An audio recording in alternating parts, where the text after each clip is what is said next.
Irmãos, mesmo assentados como estamos, abramos nossas Bíblias no segundo livro dos Reis, no capítulo de número 5. Segundo livro dos Reis, capítulo de número 5, nós faremos a leitura do versículo 19 ao versículo de número 27.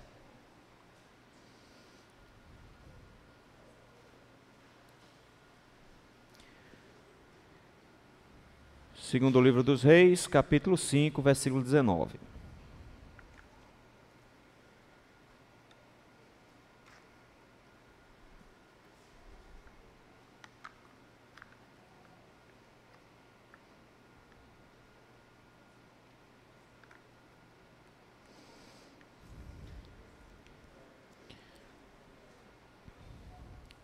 Nos diz assim a palavra do Senhor. Eliseu lhe disse: vá em paz. Quando Naamã se tinha afastado certa distância, Geazi, o moço de Eliseu, homem de Deus, disse consigo: eis que meu senhor impediu a este Ciro, Naamã, que da sua mão se lhe desse alguma coisa do que trazia. Porém, tão certo como vive o Senhor, hei de correr atrás dele e receberei dele alguma coisa. Então foi Geazi em alcance de Naamã. Naamã, vendo que corria atrás dele, saltou do carro a encontrá-lo e perguntou: vai tudo bem? Ele respondeu: tudo vai bem, meu senhor me mandou dizer: eis que agora mesmo vieram a mim 2 jovens, dentre os discípulos dos profetas da região montanhosa de Efraim. Dá-lhes, pois, 1 talento de prata e 2 vestes festivais. Disse Naamã: ser servido tomar 2 talentos. Instou com ele e amarrou 2 talentos de prata em 2 sacos e 2 vestes festivais, pô-los sobre os 2 dos seus moços, os quais os levaram diante dele. Tendo ele chegado ao outeiro, tomou das suas mãos e os depositou na casa, e despediu aqueles homens que se foram. Ele, porém, entrou e se pôs diante do seu senhor. Perguntou-lhe Eliseu: de onde vem Geazi? Respondeu ele: teu servo não foi a parte alguma. Porém ele lhe disse: porventura não foi contigo em espírito, quando aquele homem voltou do seu carro a encontrar-te? Era isto ocasião para tomares prata e para tomares vestes, olivais e vinhas, ovelhas e bois, servos e servas? Portanto, a lepra de Naamã se apegará a ti e à tua descendência para sempre. Então saiu de diante dele leproso, branco como a neve. Vamos orar mais uma vez? Senhor meu Deus, graças te rendemos, Senhor, pelo privilégio que temos de podermos abrir a tua palavra e ouvir a sua voz. Mas para isso, Senhor, precisamos que o teu Espírito Santo abra o nosso entendimento e nos dê, Senhor, a capacidade para compreendermos a tua palavra. Precisamos de um coração também, Senhor, disposto, aberto, para que possamos não só ouvi-la, mas guardá-la, de forma que venhamos a temer o Senhor em todos os dias da nossa vida. Te rogamos isso no nome santo de Jesus Cristo. Amém. Irmãos, um evangelho sem cruz, sem sofrimento, sem angústias, um evangelho sem pecadores, um evangelho sem salvação. É basicamente isso que nós ouvimos hoje por aí. É um evangelho que foca muito na graça. Um evangelho onde a graça e o amor de Deus é pregado todos os domingos, mas que não existe um contraste a isso. Por conta disso mesmo as pessoas entendem que está tudo certo, está tudo bem, que o Senhor sempre vai resolver me salvar, de que não haverá condenação para ninguém, de forma que os crentes vivem as suas vidas como se não houvesse nenhum tipo de punição, não temem a Deus, não têm reverência para com Ele, não vivem as suas vidas diárias preocupados com santificação. Afinal de contas, Deus é amor e a graça vai sempre nos alcançar. Não é essa a realidade que as Escrituras nos mostram, meus irmãos. Pelo contrário, as Escrituras nos mostram de forma muito clara um contraste enorme entre graça e juízo. E que da mesma forma como as Escrituras enfatizam de que a graça do Senhor é enorme e que pode salvar qualquer um, a Bíblia também nos afirma que o juízo de Deus, ele alcança também a qualquer um. E que não faz também distinção de de pessoas. Nesse sentido, meus irmãos, precisamos ficar atentos, porque em muitos aspectos nós temos sido enganados, de alguma forma, pelo próprio Satanás, com a mensagem aparentemente boa, verdadeira, mas na verdade enganosa. É sobre esse contraste entre uma graça que salva e um juízo que condena, que nós estamos aqui no capítulo número 5. O capítulo 5, meus irmãos, é a maior narrativa que nós temos a respeito de Eliseu.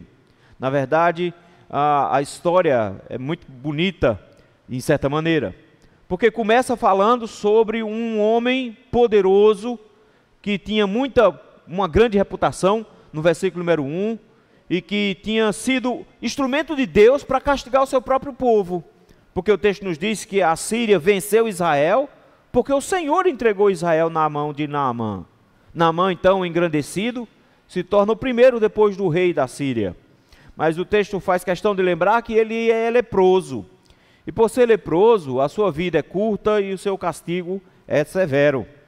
Mas o texto também nos lembra que tinha uma menina que foi levada cativa e que tinha tudo para odiar esse homem, mas ao mesmo tempo essa menina tem piedade, tem compaixão desse Naamã e diz: olha, lá em Israel tem um profeta que resolveria o problema da lepra dele. E tudo aí se desenrola a partir disso. Naamã resolve negociar a sua cura e para isso vem até Israel, trazendo uma quantidade absurda de prata, uma quantidade absurda de ouro e ainda 10 vestes festivais. Isso está aí no versículo de número 5. É uma quantidade muito grande de dinheiro, porque ele pensa em pagar pelo serviço. Por isso eles procuram o rei, porque eles entendem que o rei tem um controle sobre esse profeta e que o rei pode comandar para que o profeta traga a salvação para Naamã. O rei entra em desespero, mas o profeta Eliseu manda dizer que, não é Samuel, ok? O profeta Eliseu manda dizer que, vem aqui que eu resolvo. Eu acho bonito, porque ele diz assim, ele vai saber que tem profeta de Deus em Israel. Vai, o profeta nem o recebe, de dentro de casa mesmo manda dizer, olha, vai lá dar 7 mergulhos no Jordão, você vai ficar limpo. Naamã fica irado com isso, indignado, porque eles têm um rio muito melhor lá em Damasco, e eu vou ter que tomar banho nesse rio sujo, mas não era o rio que ia curar, não era algo do rio que ia curar. E ele mostrou algo bonito, que foi a humildade que o Senhor gerou no coração dele, humilhando-o para que ele tivesse esses passos de mergulho.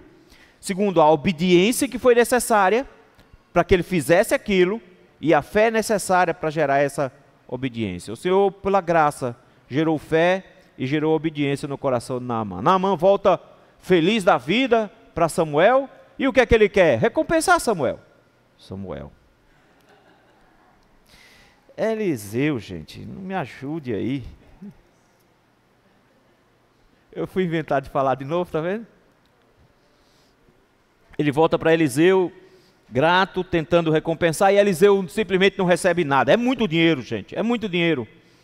Mas ele simplesmente diz não. Por que ele precisava fazer isso? Porque Naamã precisava entender de que não pode pagar pela graça, que não pode pagar pelas coisas que Deus faz. Deus não precisa de dinheiro. Ele precisava entender que foi por graça, não por mérito. Ele não podia fazer isso. Além disso, ele tinha que voltar para a sua terra. E na sua terra ele tinha que dar testemunho. E aí nós vimos a grande transformação de Naamã. De um homem inimigo de Israel, de fora de Israel, como o próprio Jesus disse, tinha tanto leproso em Israel, mas Deus, o Senhor, resolveu chamar alguém da Síria para isso.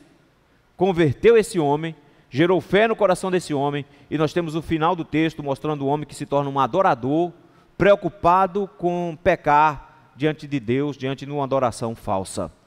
O Senhor converteu completamente Naamã. É uma história de graça, mas a história não termina aí. Na verdade, a história ela é formada por 2 blocos. O primeiro bloco é Naamã sendo curado e se tornando um servo do Senhor. Mas o segundo bloco é um servo do Senhor se tornando um ímpio. O texto, meus irmãos, vai falar sobre um juízo de Deus sobre um jovem chamado Geazi, o seminarista de Eliseu. Ele o acompanhava desde sempre, nós vamos ver isso desde o início, que Geazi estava sempre ao lado. Geazi, meus irmãos, era um estudante de profecia, mas mais do que um estudante de profecia, por estar sempre acompanhado de Eliseu, ele se tornaria de alguma forma o substituto de Eliseu. Lembre que Eliseu já fez o mesmo trabalho acompanhando Elias, e inclusive foi conhecido mais tarde justamente como aquele que lavava as mãos de Elias.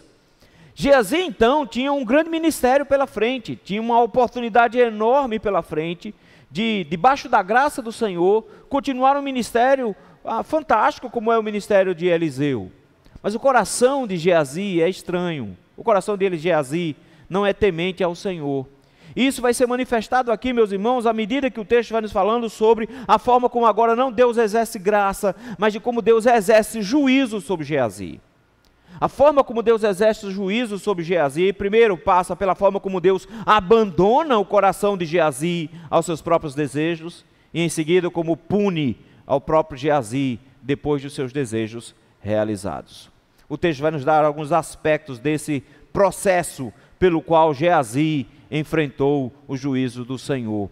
Alguns aspectos principais desse juízo de Deus. O primeiro lugar, meus irmãos, está aí, versículos 19 e 20. A tentação da ganância. O texto inicia-se no versículo número 19, lá no início, com Eliseu despedindo a Naamã, dizendo, vá em paz. Nós vimos que a expressão é shalom, que é uma expressão típica para dizer que ele faz parte do povo de Deus agora, que ele está debaixo da proteção do Senhor e que ele deve descansar no Senhor. Mas o versículo 19 já emenda dizendo que está acontecendo alguma coisa estranha. Porque o texto nos diz que ele começa a se afastar, Naamã começa a ir embora, Naamã começa a sair, e nesse momento, meus irmãos, desperta um pensamento terrível no coração de Geazi. Geazi vê toda aquela fortuna indo embora, todo aquele ouro, toda aquela prata e aqueles tecidos indo embora, e ele simplesmente olha para um lado e para o outro, e a vida vai voltar a ser como era antes, vai continuar como era antes, com a mesma pobreza, com a mesma fome, com a mesma dificuldade. Em outras palavras, o que Geazi acabou de ver foi uma oportunidade única na vida indo embora. E o que é que o pessoal diz por aí? Que a gente não pode perder a oportunidade quando Deus dá uma oportunidade. Não é isso que o pessoal diz? Aproveita as oportunidades que Deus te dá. Que é isso? Uma oportunidade dessa Deus não vai dar duas vezes. Ele então pensa consigo, versículo número 20, meu Senhor fez uma besteira. Ele pensa que Eliseu fez uma bobagem. Afinal de contas, a mudança da vida, não só dele, mas de todos os discípulos, não só dele, mas de todos os seminários que tinham espalhados por aquela região, ia mudar. Com Eliseu se tornando milionário, todo mundo ia passar bem. Ele pensa, que oportunidade, que loucura. Veja a expressão dele assim, ele disse assim, eis que meu Senhor impediu a este Ciro Naamã que da sua mão se lhe desse alguma coisa do que trazia. Vejam, meus irmãos, que ele não consegue enxergar Naamã como seu irmão. Ele não consegue enxergar Naamã como um convertido. A única coisa que ele enxerga é um idiota de um gringo que poderia ter sido explorado aqui e que não foi. Ele não enxerga alguém que é da mesma fé que ele, que serve ao mesmo Deus. Ele fez este Ciro, notou o desprezo dele? Ele tem desprezo para Naamã. Esse Ciro vem aqui, cheio de dinheiro, e meu Senhor faz uma besteira como essa, deixa o cara ir embora com tudo que ele trouxe. Não faz sentido esse negócio. É uma loucura. Afinal de contas, se o meu Senhor tivesse tomado, ele iria servir a obra de Deus. Então a gente pegava o dinheiro desse ímpio e aplicava na obra, não era uma coisa boa, né? Já pensaram nisso? Ganhar na loteria e dar 10% para a igreja? Eita, isso é uma bênção. É isso que ele pensa. A ganância toma o coração dele, meus irmãos, a ponto que ele começa um processo de queda. O texto nos diz que então ele diz assim, porém, tão certo como vive o Senhor, ele toma o nome de Deus em vão com a intenção pecaminosa. Está vendo? Ele toma o nome de Deus e diz, tão certo como vive o Senhor, eu vou pecar. O que ele vai fazer? Ele diz, eu vou correr atrás dele e vou receber pelo menos alguma coisa. Ele diz, eu vou me aproveitar da situação de alguma maneira. Veja, quando Eliseu abriu mão de tudo aquilo, ele estava dizendo, quem operou o milagre não fui eu. Quem operou o milagre não foi Eliseu. quem operou o milagre foi o Senhor. E o Senhor não precisa de prata e de ouro. O Senhor não tem interesse nisso. Logo, ele não pode ser pago. Se ele não pode ser pago, porque eu iria me apropriar daquilo que pertence ao Senhor. Não, eu não posso receber, porque quem operou o milagre não fui eu. Mas Geazi não entende isso. Ele só entende o quanto ele pode lucrar com tudo isso. E ele, usando o nome de Deus em vão, faz um juramento, diz: tão certo como vive o Senhor, eu vou correr e pelo menos eu vou tirar alguma coisa desse camarada. Pelo menos eu vou tomar alguma coisa. Ele está pensando em mudar completamente de vida, nós vamos ver isso mais à frente. Ele sabe que um pouquinho que ele pegar ali, já vai fazer uma diferença enorme para ele, para os filhos dele, para a família dele. Ele está pensando em mudar de vida. Por isso o texto nos diz que ele então, versículo número 21, correu, como ele disse que ia, e conseguiu alcançar Naamã. Lembra que lá em cima diz que Naamã ia se afastando a uma certa distância. Então, uma caravana como essa, desse tamanho, não andava rápido, ia andando devagar. Não se coloca os cavalos, bois e sair arrastando na carreta. Ia todo mundo devagarinho. Então, qualquer homem correndo alcança uma caravana como essa. E foi isso que ele fez. Correu até alcançar a Naamã. E ele queria lucrar um pouco com aquele milagre. Irmãos, o Senhor Jesus nos adverte para termos muito cuidado com a ganância.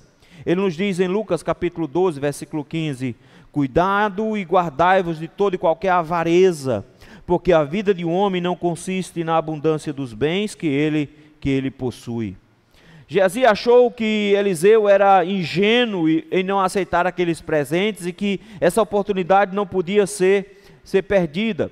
Mas o que Geazi tinha acabado de fazer era substituir Deus pelas riquezas.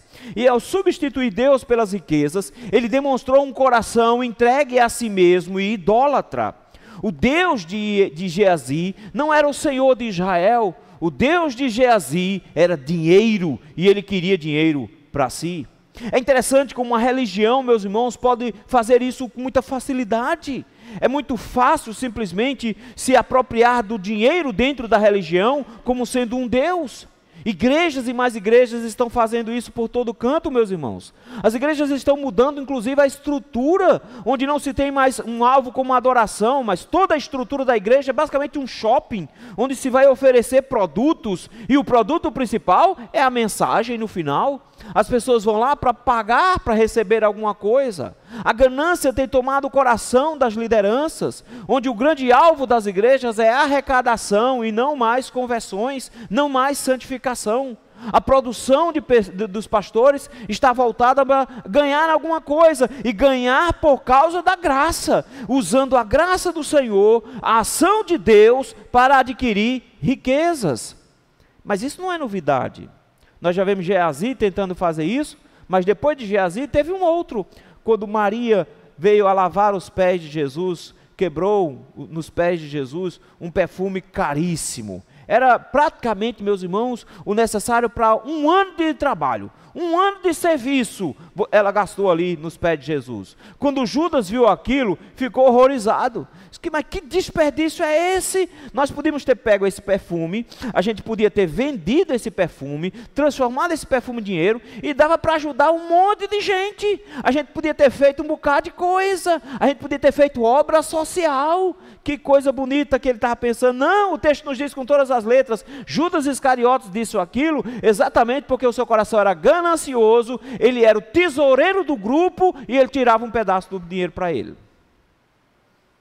Vejam, meus irmãos, que homens gananciosos, que estão interessados no dinheiro que o povo de Deus pode proporcionar, não estão interessados em adoração. O próprio Jesus diz, não importa o valor do perfume, o que ela está fazendo é adorando. Então não existe preço para o tamanho da adoração, mas sempre vai existir um ganancioso lá no meio. Desejo de enriquecer, meus irmãos, sempre será um ato perigoso. Quem quer enriquecer, cai em muitas ciladas. Mas o mais perigoso disso tudo, Paulo diz lá em em Colossenses capítulo 3, versículo 5, ele diz que a avareza, a ganância é idolatria. É idolatria. O que Geazi está demonstrando, na verdade, é um coração idólatra. Ele ama, com certeza, dinheiro. Ele vê a oportunidade de ganhar alguma coisa. Isso nos leva, meus irmãos, ao segundo aspecto aqui relacionado ao juízo de Deus. O primeiro é a ganância dele, mas o segundo é a mentira que corrompe.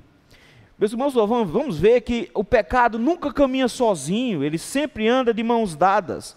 E nesse sentido, meus irmãos, ele sempre vai produzindo mais alguma coisa. Matthew Henry diz que o pecado nunca vem sozinho. A ganância levou Geazi à mentira e a mentira levou à hipocrisia. Nós vamos ver agora como é que ele vai conseguir dinheiro.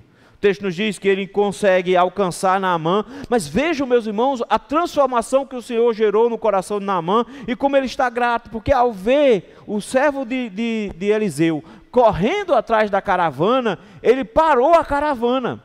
E não só parou a caravana, o texto nos diz que, vendo que ele corria, saltou do carro ao encontrá-lo. Esse homem que é poderoso, esse homem que é riquíssimo, esse homem que é o nome mais importante da Síria, desce do carro para encontrar com o servo de Eliseu, porque ele sabe quem é esse servo. E correndo lá, e a pergunta que ele faz é: o que aconteceu? Na verdade, a expressão aqui é shalom. O que ele pergunta é: está tudo em paz? Está tudo bem? Aconteceu alguma coisa? Talvez, quem sabe, o profeta começou a passar mal logo depois que ele saiu. Quem sabe tem alguma coisa acontecendo, alguém invadiu a casa e eles precisam de uma ajuda e ele tem muitos soldados ao seu comando. O que é que o profeta está precisando? O que aconteceu? Vejam, meus irmãos, que a resposta de Geazi é a mesma: shalom, paz nada. O coração dele está envolto em pecado e em ganância, e ele precisa agora adquirir isso que ele quer de todo o seu coração. Como é que ele vai conseguir isso? Mentindo. Versículo número 22, ele vai mentir duas vezes nesse texto. Primeira mentira, ele conta para Naamã. A segunda mentira, ele vai contar para o próprio Eliseu. A mentira para Naamã, meus irmãos, que ele conta, é muito boa. Primeiro ele faz assim: quem me mandou foi meu Senhor. Eu não estou vindo por conta própria, não. Eu não estou querendo puxar alguma coisa para mim. Na verdade, o que aconteceu aqui é: meu Senhor me mandou dizer a você. Ele usa agora o nome de Eliseu para conseguir alguma coisa. Ele está dizendo: veja, aquele que o Senhor é tão grato, que curou o Senhor, aquele camarada lá mandou-me dizer alguma coisa para o Senhor. O que foi? Aconteceu uma emergência. Ou seja, ele mudou de ideia, porque antes estava tudo bem, mas desde a hora que o Senhor saiu, gente, não dobrou nem a esquina. Deu tempo ele pegar o camarada na carreira. Não, mas aconteceu agora um negócio, porque mal o Senhor saiu, e chegaram dois rapazes dos discípulos dos profetas, que vêm lá da região montanhosa de Efraim, e eles estão com um problema financeiro lá. E aí meu Senhor pediu para eu vir aqui falar com o Senhor, para ver se o Senhor arranja um trocadinho também, para a gente dar de oferta para os missionários que estão lá na região montanhosa de Efraim. Nota que ele continua usando a religião para conseguir dinheiro. Ele diz: esses discípulos estão necessitados e o meu Senhor viu que tem onde conseguir. O Senhor pode ajudar. E essas pessoas que estão precisando, eles precisam de pouca coisa. O Senhor trouxe um monte de coisa. Lá atrás o texto nos diz que ele trouxe 10 talentos de prata. Lembram que isso aqui é mais que o dobro do que foi gasto com Samaria. 10 talentos de prata. Ele disse: não, isso só quer 10%. Notaram? Dá 10% para a gente. Eu só quero um talento só. Me dê um talento e 2 vestes festivais, que vai ser o suficiente para a gente suprir a necessidade dos irmãos que estão lá naquela casa de profeta. Os bichinhos estão lá necessitados, região longe, montanhosa, difícil de acesso lá em Efraim. Se o Senhor nos der um talento, já vai suprir a necessidade. Então Eliseu não quer tudo não, só quer 10%. Mas é interessante, meus irmãos, que o texto vai nos dizer que o coração de Naamã está tão grato ao Senhor, mas tão grato ao Senhor, ele disse: não posso dar só um, eu vou dar o dobro, leva 2. E vejam, meus irmãos, a generosidade de Naamã em cada um dos atos. Primeiro, a quantidade. Disse: não, você não vai levar um, você vai tomar 2 talentos. Não só isso, instou com ele. Acho fantástico isso. Naamã insistiu. E foi lá, e ele mesmo resolveu o problema. Ele mesmo foi lá, pegou 2 talentos de prata, colocou num saco, amarrou esse negócio. Só que, gente, é prata para dedéu. É pesado esse negócio. Além disso, ele tinha que levar mais 2 vestes festivais. E nota que as vestes eram caras a ponto de que ele pediu um negócio muito próximo da prata. É muita coisa para levar, está tudo no saco. Geazi ia dar um jeito. Ele ia dar um jeito, não tenha dúvida, mas Naamã é tão generoso que não só amarrou tudo dentro de um saco, organizou tudo, pegou 2 servos, jogou nas costas dos servos, para você ver o tanto que era pesado esse negócio, jogou nas costas dos servos, gente, é quase 60 quilos de prata, é muita prata, joga tudo nas costas deles ali, e eles vão arrastando aquele negócio até chegar em casa, e os 2 moços foram na frente, Geazi nem para pegar a prata pegou. Naamã entregou tudo que ele queria e um pouco mais. O coração de Geazi deve estar numa felicidade só. Foi para casa, mal chegou em casa, o que é que ele quer fazer? Ele quer disfarçar isso o mais rápido possível. Parece muito com Acã, tá vendo? Lá atrás, tentando esconder uma capa dentro da tenda. Ele está tentando agora esconder o mais rápido possível essa prata. Ele precisa esconder esse negócio, porque ninguém pode saber que ele pegou. Ele dispensa logo, rapidamente, o texto nos diz assim, chegando ao alteiro, ele tomou nas mãos o produto, depositou dentro de casa e mandou 2 servos ir embora. Vou embora, pode ir, não precisa perder não, agora eu resolvo, aqui eu ajeito. Ele está preocupado em esconder todo esse dinheiro, e vai dar trabalho para esconder esse dinheiro. Ele então agora fica todo satisfeito. Ele tem em casa agora dinheiro suficiente para viver ele e a família dele muito bem por muito tempo. Ele ganhou na loteria. Ele agora está bem de vida. Tem mais preocupação nenhuma na vida. Agora vem o segundo momento que ele vai mentir. Porque o texto nos diz que ele vai se encontrar com Eliseu. Entrou diante do Eliseu e com a cara mais lisa do mundo, mas com certeza com um sorriso estampado no rosto, porque conseguiu não 1, mas 2 talentos de prata. Ele agora está numa boa condição financeira, não precisa mais se preocupar com nada no futuro. O futuro dele, o futuro da família dele está garantido. E aí Eliseu faz uma pergunta bem simples. Onde é que você está vindo, rapaz? Está vindo de onde? Quem sabe você está meio esbaforido, meio com a cara de cansado aí. Estava correndo, era? Onde é que você estava? Onde é que você estava? Parece muito as perguntas que Pedro faz para Ananias e Safira, está vendo? Parece muitas perguntas do tipo, você pagou quanto no terreno? É isso que Eliseu está fazendo. Me diz uma coisa, de onde você está vindo? Está vindo de onde? Ele fez, de canto nenhum, senhor. Eu estava aqui mesmo, estava fazendo nada. Não vem de canto nenhum. Ele mente com a cara mais deslavada do mundo. Ele tenta esconder o seu pecado. Note, meus irmãos, que um pecado nunca vem sozinho. Ele sempre é acompanhado por outros. Esse homem desprezou o nome do Senhor, desprezou o povo do Senhor. Esse homem demonstrou ganância, mentiu com a cara mais deslavada do mundo para um homem que era novo convertido e agora mente para o profeta também. Essas mentiras têm consequências graves.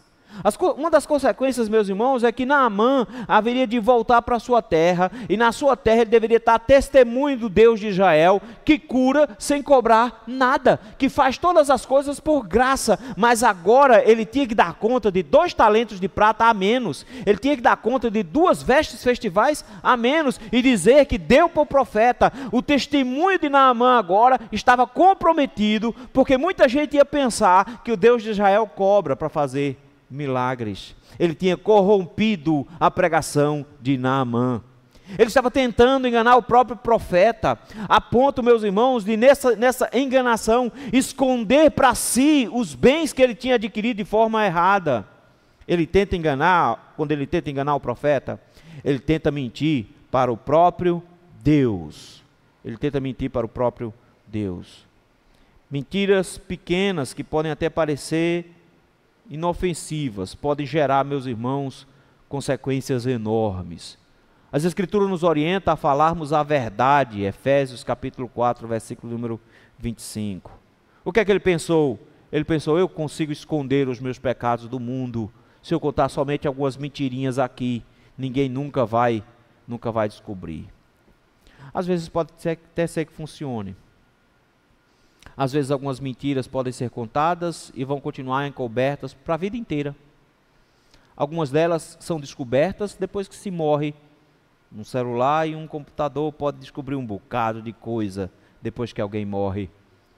Mas nós já sabemos de uma coisa, meus irmãos: ninguém pode esconder as coisas daquele que tudo vê. Hebreus capítulo 4, versículo número 13.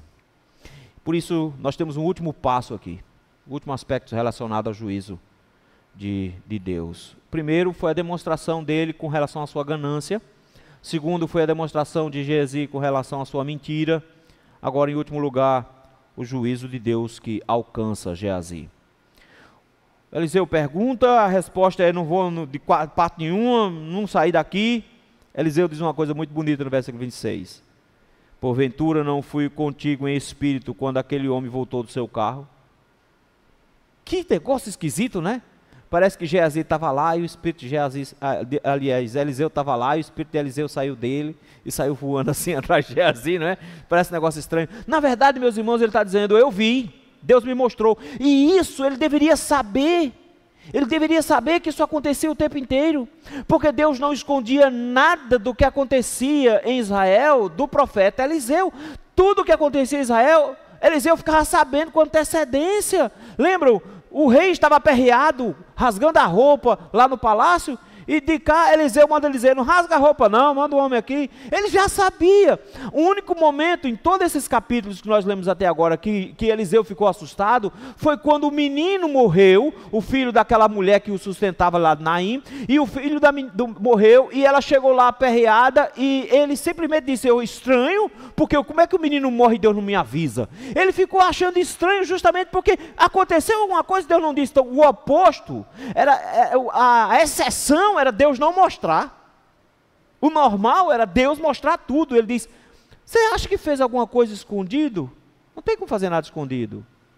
Eu vi quando você correu atrás. Eu vi quando Naamã desceu do carro para te encontrar. Não é possível esconder nada da presença do Senhor.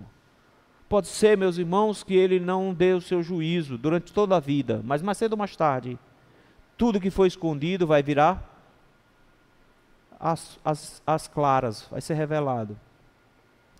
O texto nos diz assim: não fui contigo em espírito quando aquele homem voltou do seu carro a encontrar-te? Era isso a ocasião para tomares prata e para tomares vestes? Beleza.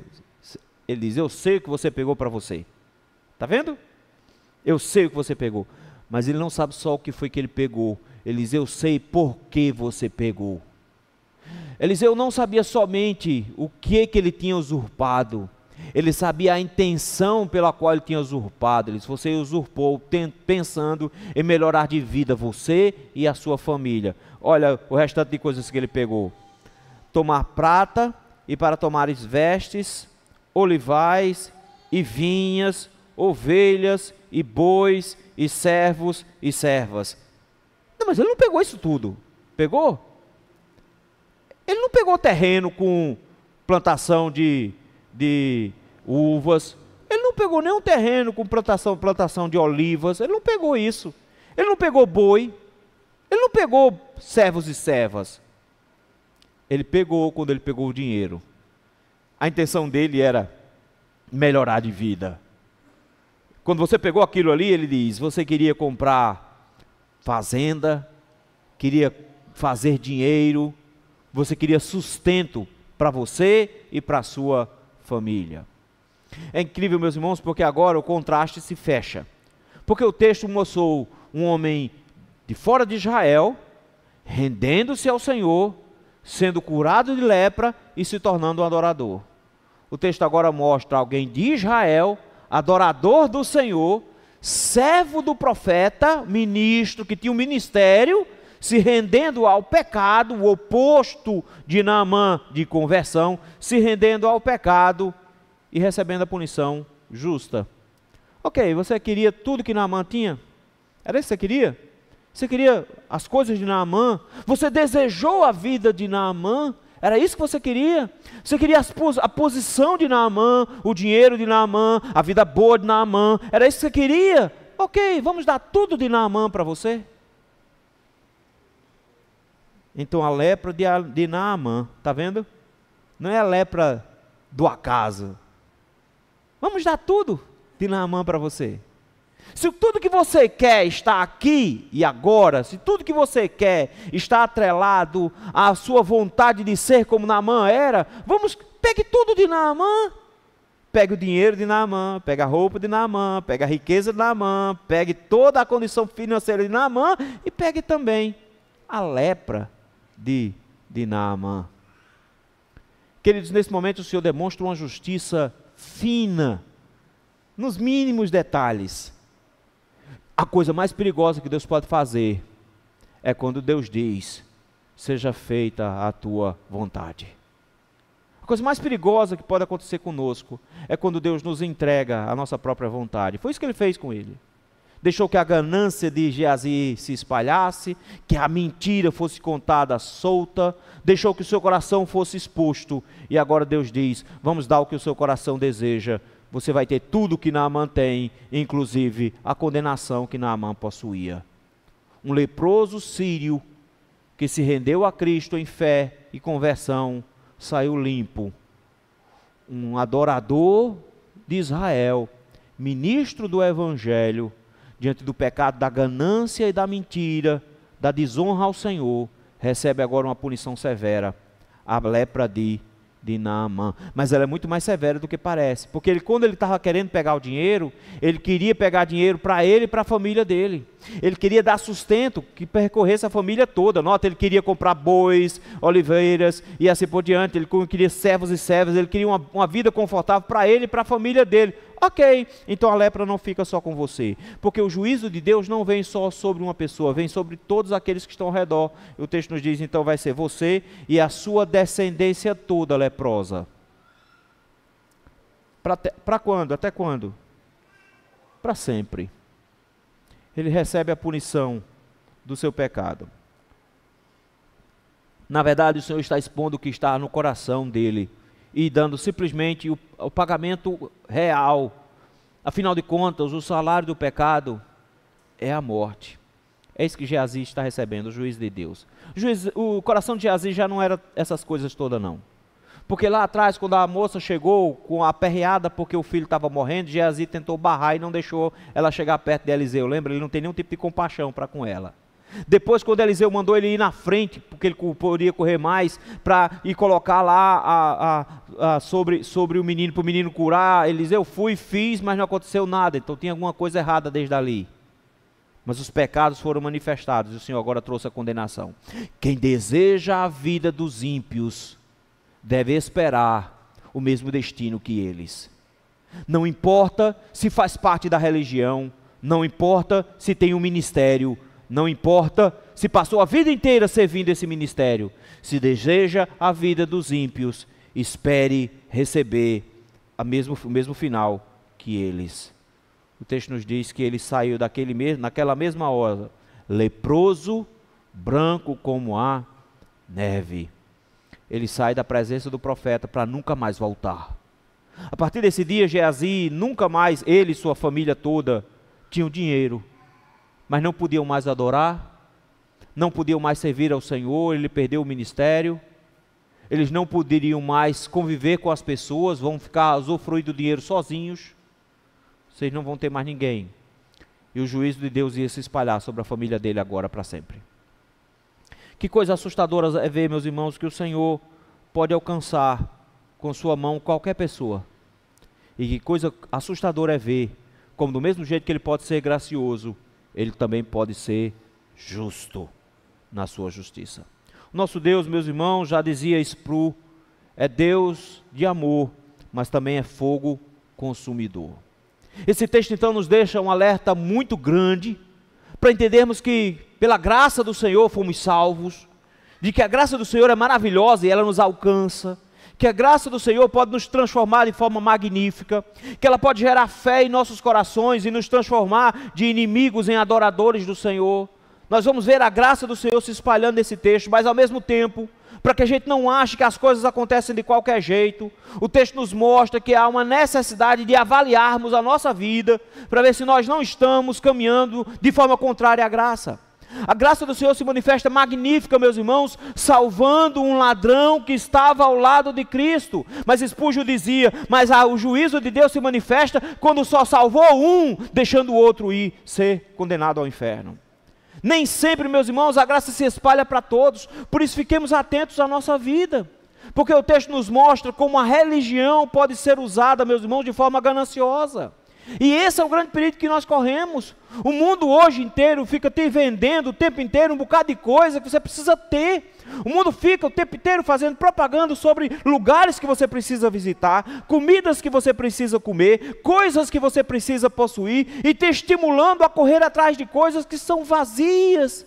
Eclesiastes vai falar isso com todas as letras, o pregador vai dizer, é tudo vaidade, não serve para nada, mas o mundo fica nos estimulando para isso, gerando em nós ganância, meus irmãos. Fica nos colocando coisas que são supérfluas como se fossem essenciais, e do nada nós achamos que ter determinada roupa, de determinada marca, ou ter determinada estrutura, é tudo que eu preciso, porque do contrário eu não serei ninguém. Que coisa absurda quando nós, meus irmãos, como povo de Deus, nos agarramos ao dinheiro, como se ele fosse o nosso Deus que nos dá a segurança. Se o dinheiro, meus irmãos, é aquele que nos dá segurança, nós não temos segurança em lugar nenhum. Pelo contrário, se o dinheiro, meus irmãos, é que nos dá segurança, nós estamos completamente perdidos, entregues no mato sem cachorro, porque só o Senhor pode nos dar a segurança no mundo. Mas a avareza está no coração dos crentes. A avareza está, meus irmãos, tomando a igreja de Cristo, de forma que o povo de Deus tem se reunido para tirar de quem não tem. Nós vemos, meus irmãos, igrejas espalhadas por tudo quanto é canto, se utilizando da graça e oferecendo a graça, oferecendo curas, transformações, mudanças, melhorias de vida, melhoria do casamento e assim por diante, oferecendo em troca de dinheiro. São Geazis, que estão debaixo da ira do Senhor, que estão debaixo do juízo do Senhor. E não se engane, não são os profetas que pregam isso, mas aqueles que vão atrás estão com o coração da mesma maneira contaminado pelo pecado de Geazi. Avareza. E nós não podemos esquecer que a avareza é idolatria, e que não dá para servir a Deus e as riquezas ao mesmo tempo, porque há de aborrecer um e se devotar ao outro. O dinheiro tem que ser nosso servo, nós não podemos servi-lo. Ele tem que estar à nossa disposição, mas nós não podemos colocar nele nenhum tipo de confiança. Quando nós colocamos nossa confiança, meus irmãos, nós abandonamos o Senhor no processo. Além disso, o texto nos mostra que um pecado nunca nasce sozinho. Ele sempre vai levando uma coisa adiante. Começa com a cobiça, depois vem um furto aqui, está vendo? Ele vai então dizer uma mentira para conseguir organizar as coisas.